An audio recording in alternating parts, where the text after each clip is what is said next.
읽습니다. 이에 왕이 제사하러 기브온으로 가니 거기는 산당이 큼이라. 솔로몬이 그 제단에 1,000번제를 드렸더니 기드온에서 밤에 여호와께서 솔로몬의 꿈에 나타나시니라. 하나님이 이르시되 내가 내게 무엇을 줄고 너는 구하라.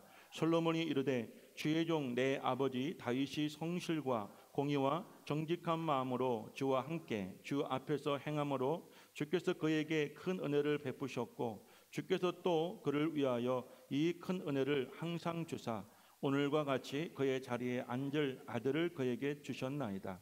나의 하나님 여호와여 주께서 종으로 종의 아버지 다윗을 대신하여 왕이 되게 하셨사오나 종은 작은 아이라 출입할 줄을 알지 못하고 주께서 택하신 백성 가운데 있나이다. 그들은 큰 백성이라 수요가 많아서 셀 수도 없고 기록할 수도 없사오니 누가 주의 이 많은 백성을 재판할 수 있사오리이까. 듣는 마음을 종에게 주사 주의 백성을 재판하여 선악을 분별하게 하옵소서. 솔로몬이 이것을 구하매 그 말씀이 주의 마음에 든지라. 이 하나님이 그에게 이르시되 내가 이것을 구하도다. 자기를 위하여 장수하기를 구하지 아니하며 부도 구하지 아니하며 자기 원수의 생명을 벌하기도 구하지 아니하고 오직 송사를 듣고 분별하는 지혜를 구하였으니 내가 내 말대로 하여 내게 지혜롭고 총명한 마음을 주노니 내 마음의 앞에도 너와 같은 자가 없거니와 내 뒤에도 너와 같은 자가 일어남이 없으리라. 내가 또 내게 구하지 아니한 부와 영광도 내게 주노니 내 평생의 왕들 중에 너와 같은 자가 없을 것이라. 내가 만일 내 아버지 다윗이 행한같이 내 길로 행하며 내 법도와 명령을 지키면 내가 또 내 날을 길게 하리라. 솔로몬이 깨어보니 꿈이더라. 이에 예루살렘에 이르러 여호와의 언약궤 앞에 서서 번제와 감사의 제물을 드리고 모든 신하들을 위하여 잔치하였더라.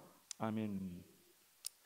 오늘 경청이라고 하는 가치의 두 번째 시간으로 하나님과의 교통은 말씀을 경청할 때 이루어진다. 하나님과의 교통은 말씀을 경청할 때 이루어진다라는 제목으로 하나님 말씀 전하겠습니다. 지난 시간에 우리가 경청에 대하여 정의를 하기를 상대방을 이해하기 위하여 귀 기울여 주의 깊게 그 상대방의 말을 듣는 것이라고 정의했죠. 그래서 경청이라는 말의 의미는 상대방의 말을 듣고 또 그 대화를 통하여서 그 사람의 마음과 또 그 대화의 의도를 알아내고자 하는 것을 가리켜서 경청이라고 했습니다. 오늘은 이어서 우리가 잘 알고 있는 솔로몬 왕의 1,000번제를 통한 하나님의 이 축복과 또 그의 은혜의 말씀을 통하여서 이어서 우리가 하나님과의 교통이 어떻게 이루어지게 될까? 우리가 어떻게 하나님과 교통하고 교제하고 하나님과 동행하고 살아갈 수 있을까에 대한 고민의 문제를 함께 나누어 보도록 하겠습니다. 오늘 본문의 말씀은 왕 위에 오른 솔로몬이 기브온 산당에서 1,000번제의 제단을 쌓고 또 하나님께서 그 예배를 받으시고 그의 꿈에 나타나셔서 또 그가 그에게 원하는 것이 무엇인가 묻고 또 솔로몬은 자기의 마음속에 바라는 것을 하나님께 구하고 하나님이 그 원하는 것을 그에게 주었을 뿐만 아니라 하나님이 또 다른 축복 또한 그에게 주심으로 오늘 이 말씀은 이어지고 있습니다. 하나님은 솔로몬에게 내가 내게 무엇을 줄고 너는 구하라고 5절의 말씀을 통해서 말하고 계실 때 9절 말씀에 솔로몬은 누가 주의 이 많은 백성을 재판할 수 있사오리까? 듣는 마음을 종에게 주사 주의 백성을 재판하여 선악을 분별하게 하옵소서라고 말하죠. 백성을 향한 듣는 마음, 이 듣는 마음을 하나님께 구했습니다. 솔로몬은 이 듣는 마음을 하나님께 구했는데 그 이유가 백성들이 여러 가지 문제들을 훌륭하게 판결하고 또한 그는 선악과 악을 구별하기 위해서 하나님께 이 듣는 마음을 구했죠. 그래서 하나님의 지혜란 바로 이 듣는 마음인 경청입니다. 이 경청에 대하여 하나님께서는 11절 끝부분 말씀에 송사를 듣고 분별하는 지혜라고 말씀하셨고요. 12절 말씀도 보니까 지혜롭고 총명한 마음을 그에게 주셨다라고 표현하고 있죠. 그래서 여러분 솔로몬이 이 듣는 마음을 하나님께 구할 때 하나님의 반응은 어땠을까요? 10절 말씀에 보니까 솔로몬이 이것을 고하매 그 말씀이 주의 마음에 든지라. 우리가 이 땅에 살아가면서 하나님의 말씀을 경청하고 또 우리가 사람과의 관계 속에서 그 사람의 말을 경청하고자 하는 그 마음을 갖고 하나님께 구할 때 하나님은 그 다른 어떤 기도보다도 우리의 그 간구함을 들으시고 기뻐하시고 마음에 들어 하신다는 거겠죠. 그리고 12절 말씀에 보니까 또 이렇게 말하고 있어요. 내가 내 말대로 하여 내게 지혜롭고 총명한 마음을 주노니라고 말합니다. 여러분 보십시오. 이 말씀을 보면 이 경청하고자 하는 사람에게 하나님께서 경청의 은혜를 주는데 그것을 어디에 주냐면 마음에 준다는 거예요. 마음에.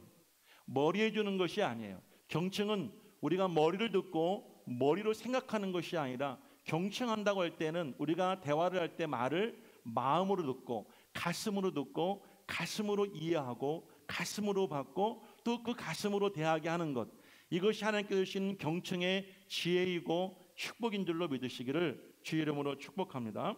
하나님은 그래도 우리가 하나님께 하나님의 말씀을 들을 때 하나님의 그 말씀하시는 의도를 깨닫고 또 우리가 그 말씀대로 살고자 하기 원한다면 하나님께서 그런 우리의 마음을 기뻐하시고 우리의 마음에 이 경청의 은혜를 주십니다.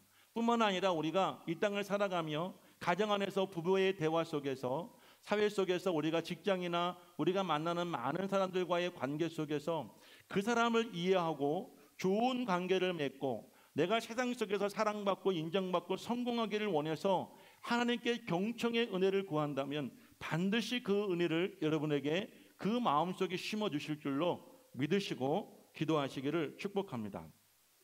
오늘 말씀에 이어서 바로 어떤 이야기가 소개되냐면 16절 말씀부터 이 솔로몬 왕에게 두 여인이 찾아오게 되어집니다. 이 여인은 각자가 한 아이를 데려와서 그 아이가 내 아이라고 여러분들 이 주장하고 있는 그 두 여인들이었습니다. 이 사람들은 성경은 말하기를 창기라고 소개를 하고 있고 한 집에 함께 살면서 3일의 이 시간 격차로 각자의 아들을 낳은 사람들이었습니다. 고발자의 시점에서 오늘 이 솔로몬 왕에게 고발하기를 이렇게 이야기합니다. 두 사람이 잠을 자고 있었는데 그날은 두 사람 외에는 아무도 없었다고 말합니다. 그런데 상대방의 여자가 잠을 자다가 그만 자기의 몸으로 아이를 눌러서 그 아이가 죽게 되었고 자기 아이가 죽은 것을 발견하고 그 여자는 내 옆에 자고 있는 내 아이와 그 아이를 바꿔놓아서 그 내 아이를 데려다가 자기 아이라고 지금 고집하고 있다는 거예요. 다음날 아침에 이 실제 아기 엄마가 눈을 뜨고 자기 아기에게 젖을 물려주려고 보았는데 이미 아기의 몸이 싸늘하게 굳어있는 것을 보고 여러분들 그 아이의 얼굴을 보니 내 아이가 아님을 발견하게 되었어요. 그런데 옆에 있는 여자가 내 아이를 데려다가 자기 아이라고 끌어안고 있는 모습을 보고 서로 내 아이라고 우기고 있는데 도저히 판결이 나지 않아서 이제 솔로몬 왕에게까지 찾아오게 된 거예요. 그 이야기를 들은 솔로몬 왕이 말합니다. 아이를 놓고 칼을 가져다가 정확하게 반을 갈러 두 어미에게 나눠주라고 그렇게 솔로몬이 말을 하죠. 솔로몬의 판결을 듣고 가짜 엄마는 뭐라고 하냐면 잘 됐습니다. 내 것도 되게 하지 말고 저 사람의 것도 되게 하지 말고 이것을 나누십시오 라고 그렇게 대답을 했지만 이 아이의 실제 엄마는 내 아이를 찾으러 왔다가 살아있는 아이가 여러분들 반이 갈려질 것 같은 그런 상황을 생각할 때 가슴에 불이 올라오는 것 같아서 왕에게 말하기를 왕이시여 이 아이를 저 사람에게 주시옵소서 절대로 이 아이를 죽이지 마시옵소서라고 울며 그렇게 이야기했어요. 이미 하나님으로부터 듣는 마음을 받은 지혜를 얻은 솔로몬은 두 어미의 대답을 듣고 실제 엄마를 발견하게 됐죠. 그래서 그 아이를 죽이지 않고 진짜 엄마에게 죽었다는 이야기가 그 다음에 소개되어지고 있습니다. 여러분 우리가 이 땅을 살면서 듣는 마음, 하나님의 말씀을 들을 수 있는 은혜, 그리고 우리가 사람과 대화하고 교제할 때 정말 그 사람의 마음과 그 사람의 의도를 들을 수 있는 그 지혜가 있다고 한다면 여러분들에게는 그것이 은혜 중에 은혜이고 복 중에 복일 줄로 믿습니다. 할렐루야. 자, 그러면 오늘 경청 두 번째 시간으로 그러면 우리가 주 안에서 경청이란 무엇일까요? 두 가지 은혜를 나누겠습니다. 첫 번째, 경청이란 하나님의 음성을 듣는 마음이 경청입니다. 자, 여러분 우리 다 같이 한번 한 목소리로 크게 읽어보시겠습니다. 시작. 조금 더 크게 할까요? 한 번 더 읽어봅니다. 시작. 네, 우리가 하나님의 말씀을 들을 때, 오늘 우리 권사님들 기도하실 때 말씀을 들을 때 그 말씀을 은혜 받고 또 말씀을 깨달을 수 있는 오늘 은혜를 달라고 하나님께 기도하셨죠. 우리가 예배를 와서 우리가 이 시간 하나님께 예배를 드리는데 하나님의 말씀을 들을 때 그 말씀이 내 귀에 들려지고 또 내 마음에 감동이 되어지고 그리고 그 말씀에 내가 붙잡혀서 세상을 살아갈 수 있는 은혜가 된다면 여러분들은 오늘 예배가 성공한 예배가 될 수 있어요. 근데 우리가 아무리 많은 예배를 드려도 우리가 말씀을 듣는데 그 말씀 시간이 여러분들 나에게는 매주 있는 어떤 그런 하나의 나에게 늘 반복적이고 습관적인 시간이고 그 말씀이 지난 시간에 듣는 말씀과 전 시간에 들었던 말씀과 크게 구별되지 않고 예배를 마쳤는데도 말씀이 내 마음에 남아있지 않다고 한다면 그 예배는 여러분들에게 성공적인 예배라고 할 수가 없을 겁니다. 경청이라는 것은 우리가 하나님의 말씀을 들을 때 하나님의 음성으로 들리고 그 음성을 우리의 가슴으로 듣는 것이 바로 경청입니다. 신앙생활을 우리가 하다 보면 우리가 자연스럽게 하나님의 말씀, 성경을 많이 알게 되어지고 기도 생활이 익숙해지고 예배가 자연스럽게 들어지게 되죠. 그러면 우리는 그 예배와 기도와 그 말씀을 통해서 어디까지 나아가야 되냐면 하나님의 마음을 이해하고 하나님의 음성을 들을 수 있고 하나님의 뜻대로 살아가는 우리의 삶의 순종의 자리에까지 나아가는 것이 진정한 경청인 줄로 믿습니다. 아멘. 성경에 보면 두 아들의 비유가 나와요. 아버지에게 대답할 때 아버지가 나가서 이제 여러분들 양을 치라고 그럴 때 대답을 하고 가지 않은 아들과 그런데 아버지에게 안 된다고 여러분들 불순종의 대답을 했지만 마음이 불편해서 결국 돌아가서 그 아버지의 말에 순종한 아들에 대한 이야기가 나옵니다. 우리가 하나님의 말씀을 들을 때 귀로 듣게 되어지면 이해를 하게 되어져요. 그것은 지식으로 남게 되어지지만 그 말씀이 가슴으로 내려오게 되어지면 우리가 삶 속에 적용이 되어지고 그 말씀이 능력이 되어지고 그 말씀이 생명이 될 수가 있는 줄로 믿습니다. 말씀을 들을 때에는 우리가 귀를 통하여서 가슴으로 내려올 수 있도록 우리가 하나님의 말씀을 경청해야 됩니다. 할렐루야. 그러니까 예배 시간에 졸면 안 되는 거예요. 가장 기본적으로 눈을 감고 졸고 있으면 우리가 가장 말씀이 들어온 통로인 귀가 닫혀지게 되어지고 귀가 닫혀지면 그 말씀이 가슴으로 올 수 없게 되어지죠. 예배를 아무리 많이 드리고 지금 많이 알지만 결국 그 사람은 종교인일 수밖에 없습니다. 내가 기도를 많이 했고 과거의 기도의 응답을 많이 받기도 해서 오늘 이 성경을 보면 솔로몬이 하나님 앞에 일천제단을 쌓았고 그날 밤에 하나님이 즉각적으로 그에게 응답을 주셨죠. 우리가 하나님께 감동적인 예배를 드리면 하나님이 응답하실 수 있지만 하나님의 축복은 응답에서 끝나면 안 된다는 거예요. 삶의 적용과 삶의 자리에서 내가 하나님의 말씀을 경청하고 뜻대로 살아가는 것이 진정한 예배자, 진정한 그리스도인의 모습인 줄로 믿습니다. 그런데 우리는 많은 사람들이 어떻게 신앙생활을 하고 있냐면 지식을 내가 믿음이라고 생각해요. 기도의 응답, 과거에 많은 그 기도의 응답들이 하나님의 축복이라고 생각해요. 내가 예배생활, 교회생활에 익숙한 것이 내가 신앙이 좋은 것이라고 우리가 그렇게 생각할 수 있습니다. 그러나 지금 이 순간 하나님과 여러분과의 관계가 영적인 관계가 단절되어 있다고 한다면 하나님과 교통하지 않는다면 하나님과 여러분 예배를 통하여 하나님의 그 마음을 느낄 수 없고 하나님의 음성으로 들려지지 않는다고 한다면 절대 여러분과 하나님의 관계는 단절된 것이지 하나님과 여러분의 관계가 이어진 것은 아닌 것인 줄로 믿습니다. 성경에 보면 포도나무 비유가 나오죠. 좋은 포도나무가 있습니다. 그 포도나무의 가지가 포도나무에 연결되어야지만이 그 포도나무로부터 영양분을 공급받고 생명을 공급받아서 많은 좋은 열매를 맺을 수가 있는 것처럼 우리도 살아계신 하나님과 연결되어져 있을 때 우리에게 많은 열매를 맺을 수가 있게 되어지는 거예요. 우리가 여러분이 하나님과 연결된다는 것은 뭘 의미하냐면 하나님과 경청한다는 거예요. 아멘이시죠? 말씀을 경청하고 뿐만 아니라 우리가 이 땅을 살아가면서 말씀을 생각하고 하나님의 말씀을 적용하며 살아갈 때 수많은 여러분들 일들, 사람들의 말들, 그리고 모든 상황들을 통해서 우리가 그것을 볼 때 눈으로만 보는 것이 아니라 마음으로 보는 거예요. 하나님이 나에게 왜 이런 일을 주실까? 왜 저 사람이 이런 말을 하게 할까? 내가 왜 이런 일을 경험하게 해야 될까? 이 모든 것들을 하나님의 말씀을 경청하며 우리가 그 삶을 살아가게 되어지면 하나님의 뜻을 알게 되어져요. 그 속에서 또 다른 하나님의 음성을 듣게 되어져요. 그것이 바로 하나님과 교통하는 인생인 줄로 믿으시기를 주의 이름으로 축복합니다. 아멘. 그래서 우리가 주기도문에도 이런 여러분 기도의 내용이 있죠.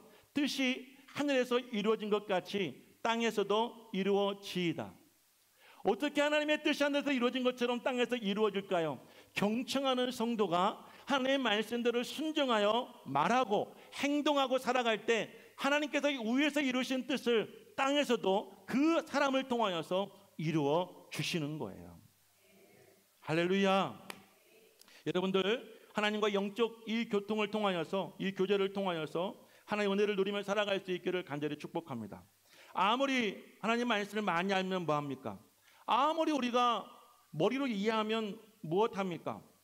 내가 아무리 주 뜻대로 산다고 내 감정과 내 의지를 가지고 봉사하고 교회에서 일하면 무엇합니까? 하나님과 영적 관계가 단절되었다면 그 사람은 그 행위를 통한 열매를 얻을 수는 없는 겁니다. 기도를 해도 응답이 없을 것이고요.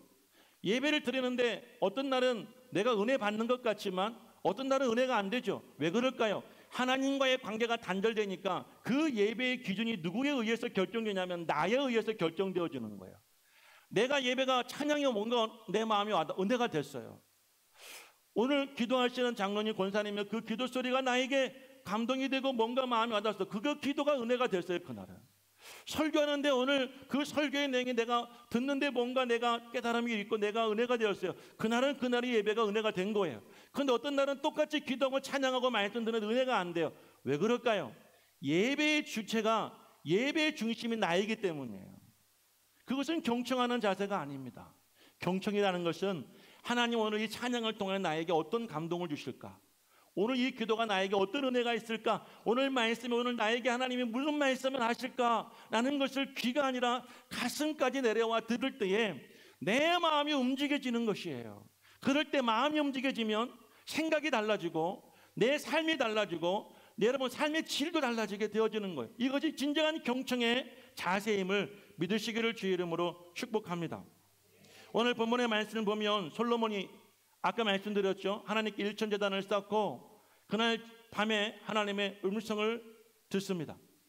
그때 하나님께서 네가 원하는 걸 다 주겠다고 말할 때 솔로몬은 하나님께 사람의 마음을 이해할 수 있는 경청을 구했습니다. 자, 그러면 우리가 알고 있는 솔로몬 왕이 정말 하나님께 경청하는 사람이었을까요?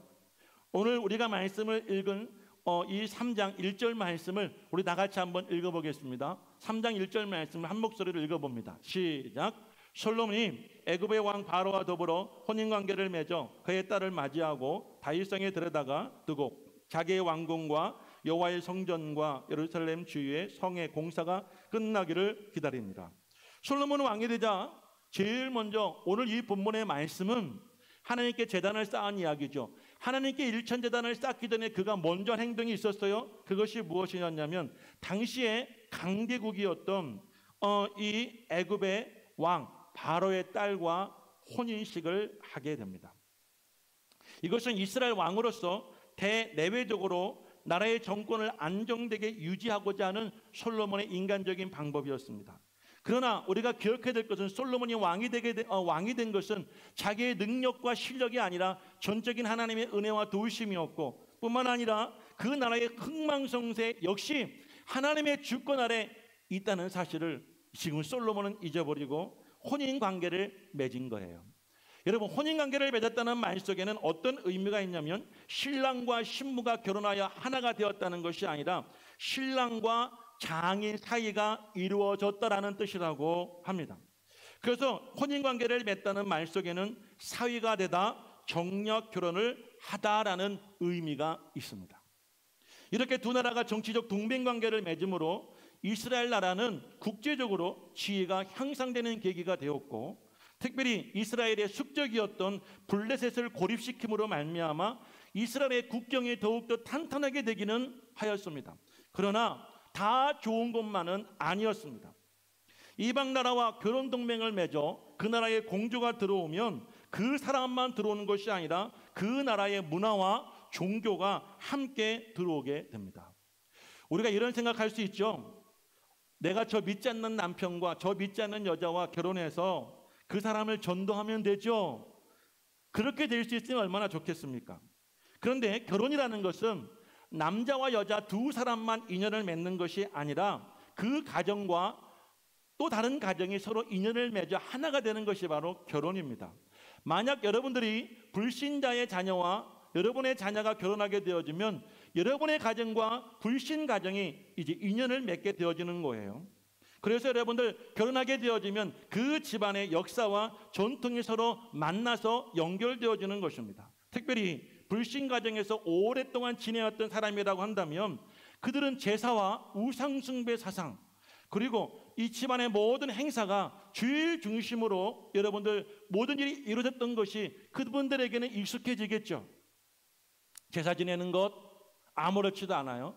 그리고 여러분 주일날 행사를 계획하고 여행을 하거나 집안 대소사를 하는 것도 그들에게는 너무나 자연스럽고 익숙한 일이지만 오랫동안 신앙생활을 했던 여러분들과는 여러분 많은 갈등과 문제가 있겠죠. 처음에는 이런 문제가 부부 사이의 갈등을 일으키다가 시간이 지나면 여러분들 이 집안 부모님과의 갈등이 이루어지게 되어지고 이것이 더 확장되어지게 되어지면 신부의 가정과 신랑의 가정에 여러분 이 갈등과 대립의 문제까지 이어지게 되어지는 거예요. 그런데 여러분들 대부분 그리스도인들이 착해요. 그렇죠? 대부분 예수 믿는 사람들이 마음이 어려요. 그러니까 어떻게 합니까? 여러분 완강하게 오기는 불신자의 가정에서 계획하는 일들을 그냥 묵인해주고 인정해주고 따라가줘요. 싸우지 않으려고요. 가정의 평화를 위해서. 그러다 보면 나도 모르게 그 사람을 전도하는 것이 아니라 내가 그 사람에게 전도되어지게 된다는 거예요. 그러므로 여러분들 우리 청년 학생들 앞으로 결혼을 하게 된다면 외모 보지 마십시오. 할렐루야. 근데 이상하게 예수 안 믿는 애들이 더 잘생겼어요. 교회 안 다니는 아이들이 더 예쁜 것 같아. 이상하게 예수 믿는 우리 청년들은 그 아이들보다 외적으로는 조금 덜 예쁠 수가 있어요. 근데 여러분 우리가 깊게 볼 수는 없지만 우리 청년들 학생들 내가 교제하고 내가 정말 사랑하는 사람이 예수를 믿는 사람인가 안 믿는 사람인가에 대한 고민은 심각하게 하셔야 될 것입니다. 사랑하여 눈이 멀어서 콩깍지가 끼었을 때는 아무런 문제가 되지 않을 것 같지만 막상 결혼하여 현실적인 삶을 살다 보면 신앙은 우리에게 큰 문제와 갈등을 야기할 수도 있게 되어지는 거예요. 솔로몬이 애굽의 딸과 정력 결혼을 했다는 것은 그 공주만 들어온 것이 아니라 애굽의 종교와 애굽의 문화가 지금 이스라엘 땅에 들어오게 된 것이죠. 솔로몬이 오늘 4절 말씀에 기브온 산당에서 하나님께 1000번제를 드리는 신앙인이었지만 그는 그 먼저 여러분 자기가 왕이 되고 나서 애굽의 바로의 딸을 아내로 맞아들이는 정략 결혼을 통하여서 그 나라의 문화와 그 나라의 종교도 받아들여지게 된 것입니다. 할렐루야. 오늘 3절 말씀 한번 다시 읽어볼까요? 3절 말씀을 읽어봅시다. 3절 말씀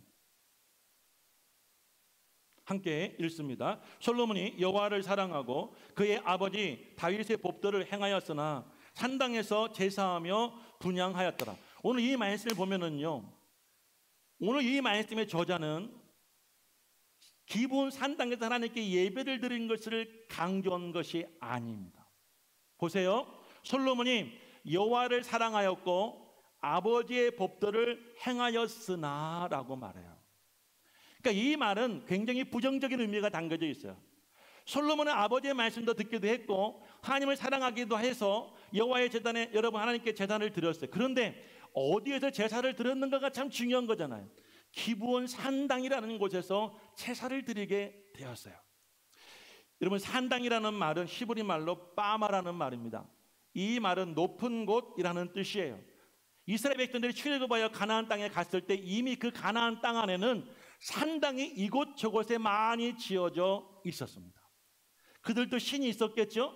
왜 그들은 높은 곳에 여러분 산당을 짓고 제사를 드렸느냐면, 가능하다면 땅에서 가장 높은 곳에 산당을 들여 제사를 드릴 때 자신의 신들과 가까이 만날 수 있다라는 그런 그들의 신념을 가지고 높은 여러분 산 위에다가 산당을 지었어요. 대부분 산당은 조그마했다고 합니다. 그런데 오늘 이 기브온 산당과 같은 곳은 나라에 큰 일 있을 때마다 제사를 드리게 하기 위해서 여러분들 크게 의미 있게 지은 곳이 바로 이 기브온 산당이에요. 그런데 왜 하나님이 이 말씀을 하실 때 기브온 산당에서 제사를 드리는 솔로몬에 대해서 부정적으로 하나님이 이 말씀을 표현하게 됐을까요?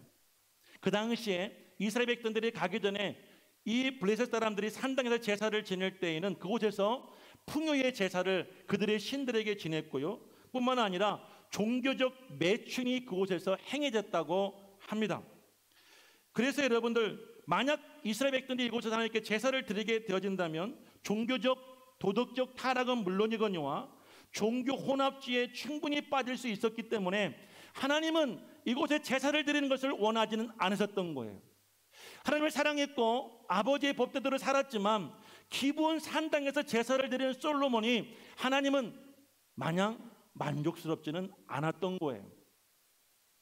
그런 솔로몬이 이미 애굽의 바로 왕의 딸과 경락 결혼을 하였지 않았습니까? 우리는 솔로몬을 생각할 때, 솔로몬을 기억할 때 참 지혜로운 왕, 하나님께 많은 복을 받은 여러분들 그런 왕이라고 우리가 생각할 수 있을지 모르지만, 성경을 조금 더 깊이 보게 되어지면 솔로몬은 이미 종교적 혼합주의와 그리고 자기 아버지의 말과 하나님만이 아니라 다른 나라 그 종교와 문화까지 다 받아들였던 그런 혼합주의자였던 것입니다. 이것이 바로 여러분들 이스라엘 나라가 둘로 갈라지게 되어지고 하나님의 재앙이 임하게 되어진 기폭제가 되게 된 것입니다. 오늘 3장 4절 말씀을 같이 읽어보겠습니다. 3장 4절 같이 읽습니다. 이에 왕의 제사하러 기브온으로 가니 거기는 산당이 큼이라 솔로몬이 그 제단에 1,000번제를 드렸더라. 이 말씀을 역대하 1장 6절 말씀에 이렇게 말씀을 하고 있습니다. 역대하 1장 6절입니다. 여호와 곧 회막 앞에 있는 노 제단에 솔로몬이 이르러 그 위에 1,000마리 희생으로 번제를 드렸더라. 자, 열왕기상에서는 1,000번제를 드렸다고 그랬죠. 우리가 알기로는 1,000번제가 1,000번 동안, 그렇죠? 그런데 역대상에서는 한 번에 1,000개의 제단을 쌓고 그곳에 제물을 드렸다라고 표현했습니다. 과연 이것이 무엇이 맞을까요? 이 열왕기서나 사무엘서는 이 기자가 어떤 관점으로 보았냐면 신앙적 관점으로 보았어요. 하나님과의 관계 속에서 이스라엘 백성들의 역사를 보았어요. 그런데 역대기는 역사적인 관점에서 본 거예요. 사실적 관점에서. 그렇다면 역대기에서 말하고 있는 이 1,000제단이 여러분들 1,000번, 한 번부터 시작해서 1,000번까지의 제단이 아니라 한 번의 제사가 1,000개의 제물을 하나님께 드렸다. 이것은 넘치게 많이 드렸다고 하는 그런 상징적 표현인 것입니다. 그렇게 이해하시기를 주의 이름으로 부탁을 드립니다. 이렇게 하나님께 1,000번의 제사를 드렸을 때, 제단을 쌓았을 때 솔로몬은 하나님께 음성을 듣습니다. 그때 이 솔로몬은 하나님께 지혜를 구했죠. 하나님이 기뻐하셨고 그에게 지혜를 선물로 주셨어요. 그리고 오늘 15절 마지막 말씀을 다 같이 한번 읽어보겠습니다. 15절 다 같이 마지막 읽습니다. 솔로몬이 깨어보니 꿈이더라. 이에 예루살렘에 이르러 여호와의 언약궤 앞에 서서 번제와 감사의 제물을 드리고 모든 신하들을 위하여 잔치하였더라. 솔로몬이 너무나 기뻐서 백성들과 그리고 하나님 앞에 잔치를 벌이게 됩니다. 솔로몬은 이렇게 국정의 무게를 감당하기에는 어린 나이였고, 그리고 이 경험이 없는 왕이었기 때문에 나라의 통치하는 그 자리에 있어서 그는 굉장한 많은 고민과 그런 마음의 그런 아픔과 갈등이 있었겠죠.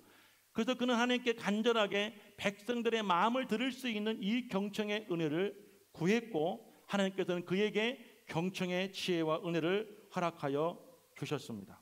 자, 그런데 여기서 우리가 한번 생각해 볼 것은, 솔로몬이 하나님께 지혜를 구할 때 하나님, 내가 백성의 소리를 들을 수 있는 지혜를 주세요라고만 말했지, 하나님의 소리를 들을 수 있는, 하나님의 말씀을 들을 수 있는 귀를 주세요라는 말은 하지 않았어요. 만약 솔로몬이 하나님, 내가 먼저 왕으로서, 이스라엘 나라의 왕으로서 내가 하나님의 말씀을 듣고 하나님의 말씀을 경청할 수 있는 지혜를 주시고, 뿐만 아니라 내 백성의 송사를 구별할 수 있는, 들을 수 있는 지혜를 달라고 그렇게 구했다면 얼마나 좋았을까. 성경의 저자가 일보다 그것을 빼지는 않았을 것입니다. 오늘 솔로몬은 간절하게 구했지만 백성의 소리를 들을 수 있는 마음만 구했지 하나님의 말씀을 들을 수 있는 마음을 구하지는 않았어요. 과연 그 이후에 솔로몬은 하나님의 말씀을 경청했을까요? 우리 한번 신명기 17장 말씀을 보시겠습니다. 신명기 17장 14절 15절 말씀을 함께 읽어봅니다. 시작. 내가 내 하나님 여호와께서 내게 주시는 땅에 이르러 그 땅을 차지하고 거주할 때 만일 우리도 우리 주의 모든 민족들 같이 우리 위에 왕을 세워야겠다는 생각이 나거든. 15절. 반드시 내 하나님 여호와께서 택하신 자를 내 위에 왕으로 세울 것이며 내 위에 왕을 세우면 내 형제 중에 한 사람을 할 것이요 내 형제 아닌 타국인을 내 위에 세우지 말 것이라고 말씀을 하고 있죠. 하나님은 알고 계셨습니다. 이스라엘 백성들이 가나안 땅에 들어가면 분명히 그들도 하나님의 통치를 받지 않고 그들 가운데 왕을 세워달라고 하나님께 사람들에게 구하게 되어지면 왕을 세울 때에 하나님이 정한 사람, 하나님이 세운 사람을 왕을 세울 것이고 반드시 너희 형제 중에 세울 것이며 이방인들 가운데서는 왕을 세우지 말라고 하셨어요. 뿐만 아니라 이제 왕으로 세워준 사람이 지켜야 될 것을 하나님이 말씀하셨는데요. 이어서 16절과 17절 말씀을 함께 읽어봅니다. 시작. 그는 병마를 많이 두지 말 것이요 병마를 많이 얻으려고 그 백성을 애굽으로 돌아가게 하지 말 것이니 이는 여호와께서 너희에게 이르시기를 너희가 이후에는 그 길로 다시 돌아가지 말 것이라 하였으며 17절. 그에게 아내를 많이 두어 그의 마음이 미혹되게 하지 말 것이며 자기를 위하여 은금을 많이 쌓지 말 것이니라. 다시 우리가 16절 말씀을 보십시오. 하나님이 왕이 된 사람에게 세 가지 명령합니다. 첫 번째 명령이 무엇이냐면 16절 보니까 병마를 많이 두지 말라. 이 말은 무슨 말이냐면 힘과 권력을 많이 두지 말라는 거예요. 자, 다시 이제 17절 말씀을 보게 되면 또 두 가지가 있죠. 아내를 많이 두어서 그 마음이 미혹되게 하지 마라. 아내를 많이 두지 마라. 이 두 번째 명령이었어요. 세 번째 명령은 무엇이냐면 너를 위하여, 자기를 위하여 은과 금을 많이 쌓아두지 말라고 명령을 하셨어요. 자, 하나님의 말씀입니다. 솔로몬이 태어나기도 전에 하나님이 이스라엘 백성들을 가나안 땅에 들어가게 하시고 나서 하나님이 그들에게 주신 명령에 왕이 세워지면 이 세 가지는 반드시 하지 말라라는 하나님의 말씀이 명령이 있었어요. 솔로몬이 과연 그 말씀을 경청했을까요? 우리 한번 역대하 1장 13절 말씀부터 15절까지 한번 읽어 보시겠습니다. 13절입니다. 이에 솔로몬이 기브온 산당 회막 앞에서부터 예루살렘으로 돌아가 이스라엘을 다스렸더라. 14절. 솔로몬이 병거와 마병을 모음해 병거가 1400대요 마병이 12,000명이라 병거성에도 두고 예루살렘 왕에게도 두었으며 15절. 왕이 예루살렘에서 은금을 돌같이 흔하게 하고 백향목을 평지에 뽕나무같이 많게 하였더라. 하나님의 말씀을 경청했나요?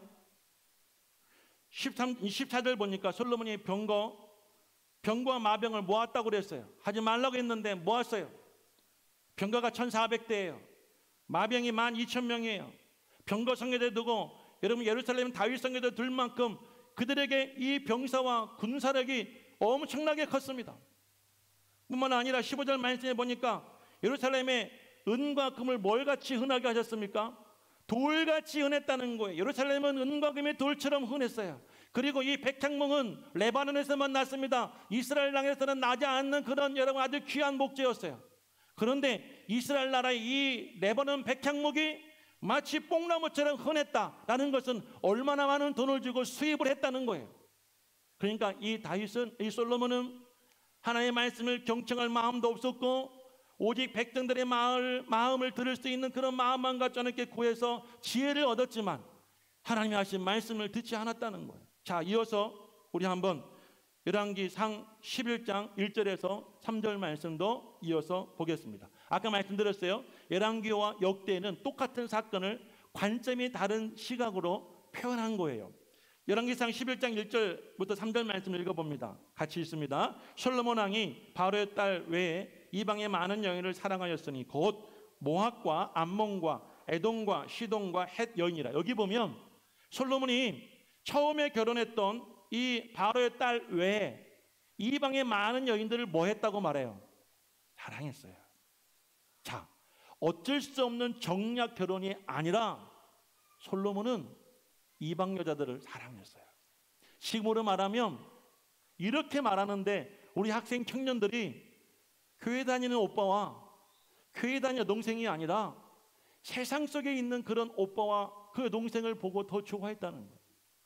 아예 내가 믿는 사람과 결혼할 마음이 없었다는 거예요. 자, 이어서 읽어보겠습니다. 2절 말씀 읽습니다. 여호와께서 일찍이 이 여러 백성에 대하여 이스라엘 자손에게 말씀하시기를 너희는 그들과 서로 통혼하지 말며 그들도 너희와 서로 통혼하게 하지 말라. 그들이 반드시 너희의 마음을 돌려 그들의 신들을 따르게 하리라 하였으나 솔로몬이 그를 사랑하였더라. 하나님이 분명히 말씀하셨어요. 이방 사람과 결혼하면 너의 마음을 돌이켜서 하나님이 아니라 이방 신을 섬기게 할 것이다. 그러니 절대 이방 사람을 사랑하지 말라 하였으나 솔로몬은 여호와의 말씀을 경청하지 않고 이방 여인을 사랑했어요. 자, 한번 우리가 크게 3절 말씀 큰 소리를 읽어봅시다. 자, 유아실에 있는 엄마 아빠도 한번 정말 아들 좀 그만 봐요. 뚫어지겠다. 자, 한번 말씀을 크게 읽어보겠습니다. 다 같이 읽습니다. 왕은 후궁이 700명이요 첩이 300명이라 그 여인들의 왕의 마음을 돌아서게 하였더라. 할렐루야. 솔로몬이 몇 명의 아내를 두었어요? 참 말도 안 나오네. 몇 명의 아내를 두었어요? 700명. 첩은 몇 명이에요? 1000명. 도합 1000명의 아내와 첩을 두고 살았어요. 그런데 성경은 뭐라고 말합니까? 그의 여인들이, 솔로몬의 여인들이 그의 마음을, 왕의 마음을 돌아서게 하니라. 누구에게서 돌아서게 했을까요? 하나님에게서 돌아서게 하였더라. 솔로몬은 하나님의 말씀을 경청하기는커녕 철저히 하나님의 말씀을 무시하고 이방 여인을 사랑했고 돈을 사랑했고 그리고 자신을 위해서 마병과 병사들을 많이 불러 모았습니다. 하나님께 지혜를 구했던 왕이었어요.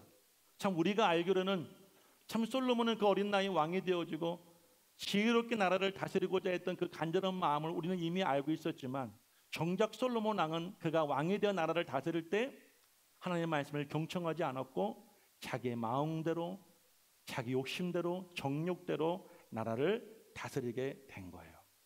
그 결과 이스라엘 나라가 그의 아들 르호보암 때 둘로 나뉘게 되어집니다.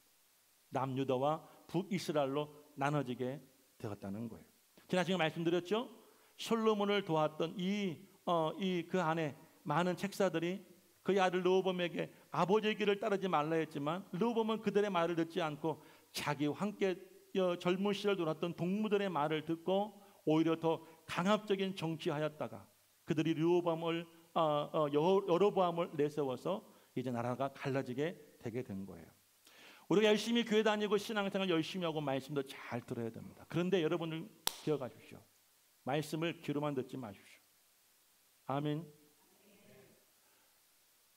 말씀을 귀로 듣는다는 것은요, 하나님 말씀을 경청한다는 내 신앙의 자세가 아니에요. 하나님 오늘 나에게 왜 이렇게 말씀하실까? 이 말씀의 의미는 무엇일까? 그 의미를 우리가 정말 찾기 위해서 간절하게 가슴으로 말씀을 들을 때 우리가 하나님의 말씀을 경청할 수 있고 세상 속에 나아가서 우리가 세상적인 기준과 가치관, 내 기질과 성격대로 살지 않고 성경적이고 말씀적으로 살아갈 수가 있게 되어지는 그리스도인이 될 수가 있는 줄로 믿습니다. 여러분과 저는 세상 속에서 그리스도인 되어져야 돼요.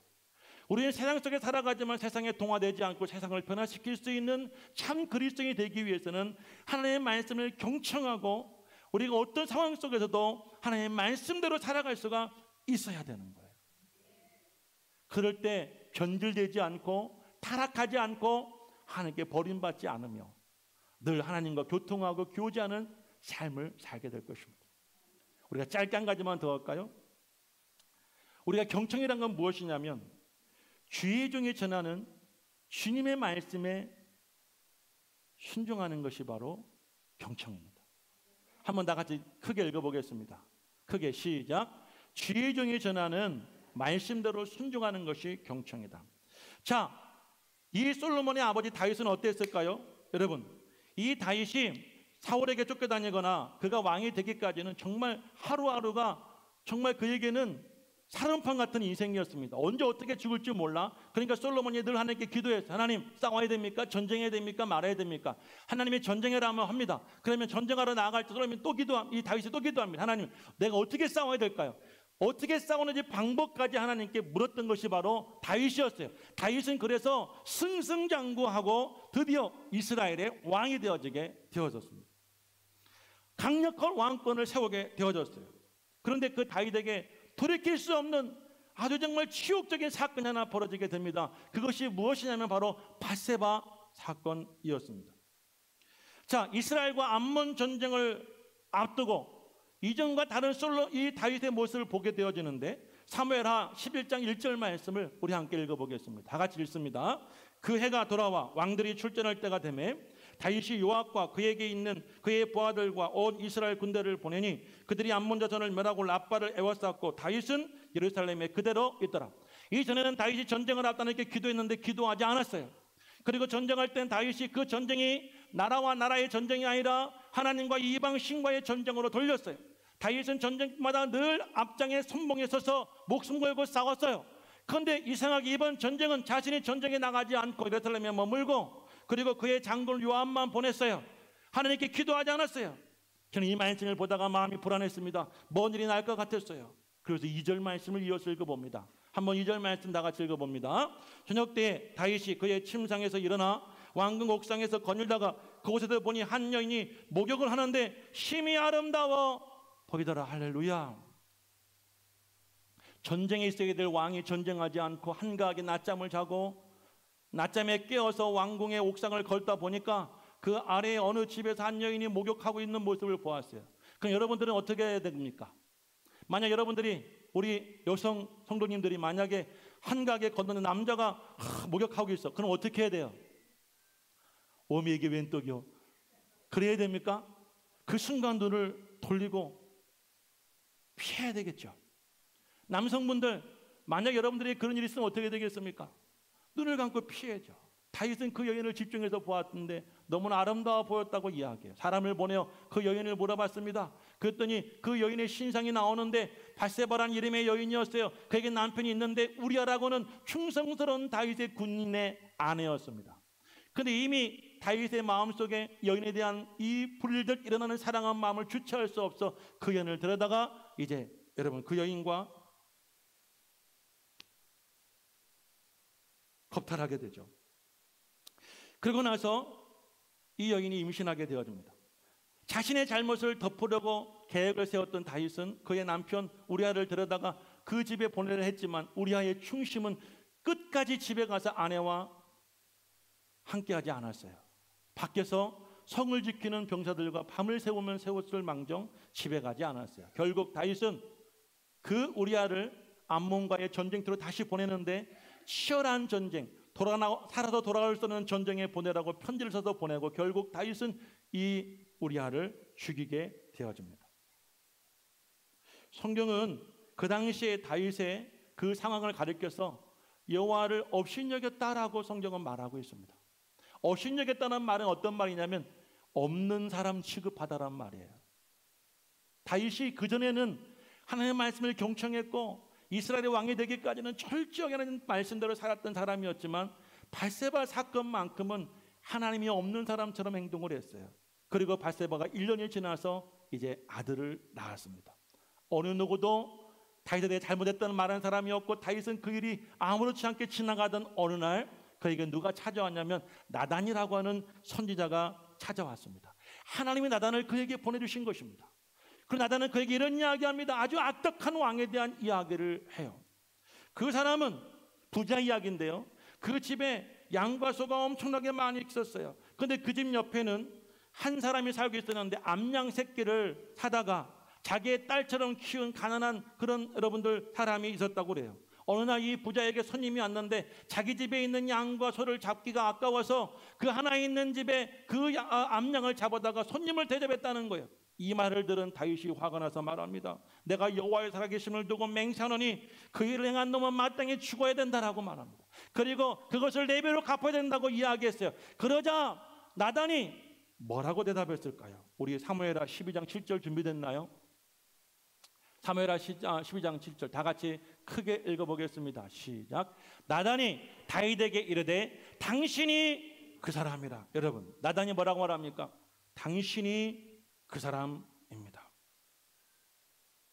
여호와 하나님께서 사울의 손에 당신을 보내주었고 주인의 집을 주었고 주인 아들도 주었고 이스라엘의 유다와 이스라엘 땅을 다 주었으며 부족한 것 있으면 더 줄 수 있는 분인데 어찌하여 여호와의 말씀을 업신여기고 여호와의 보기에 악을 행하였습니까? 우리 9절 말씀도 읽어볼까요? 9절 말씀 준비됐습니까? 자, 9절 말씀이 그렇게 말해요. 왜 여호와를 업신여기십니까? 그리고 여호와 보시기에 악을 행하십니까? 라고 여호와의 말씀을 대신 나단이 전해 주었어요. 그러자 이제 다윗의 반응을 함께 보겠습니다. 13절 말씀 함께 읽습니다. 다 같이 읽습니다. 다윗이 나단에게 이르되 내가 여호와께 범죄하였노라. 여러분, 드디어 비로소 이제서야 다윗이 여호와의 말씀을 경청한 거예요. 나단의 말을 귀로들을 때는 이게 내 이야기인지 모르고 그 나쁜 놈 죽여야 돼, 4배로 갚아야 돼, 그렇게 말하다가 당신이 그 사람입니다, 그 악한 일을 한 사람이 당신이라고 말할 때 드디어 다윗이 경청했다는 거예요. 그리고 내가 여호와 앞에 범죄했습니다 라고 고백을 하게 된 거예요.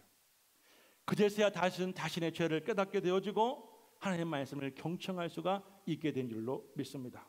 사랑하는 여러분, 우리가 평생을 신앙생활을 하면서 매 순간마다 하나님과 교제하고 경청할 수가 없어요. 우리도 마치 다윗처럼 하나님이 없는 것처럼 우리가 행동하고 살아갈 때도 있습니다.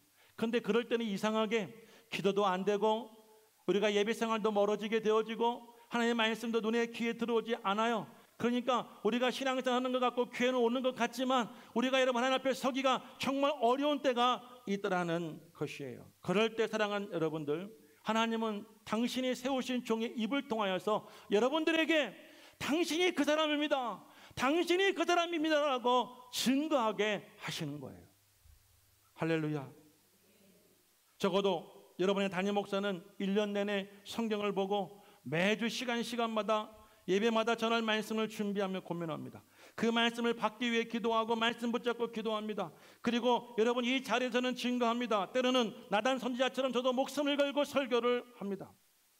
여러분이 들으면 싫어할지 알면서도 하나님의 누군가가 반드시 들어야 될 것이라고 감동을 주신다고 한다면 저도 나단 선지자처럼 그 말씀을 전하기도 합니다.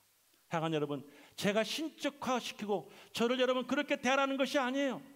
이 시간 하나님이 여러분에게 주시는 말씀, 신가는 자의 그 말씀을 하나님 말씀으로 받고 그 말씀을 청정할 수 있는 여러분에게 믿음과 지혜를 구하시기를 축복합니다.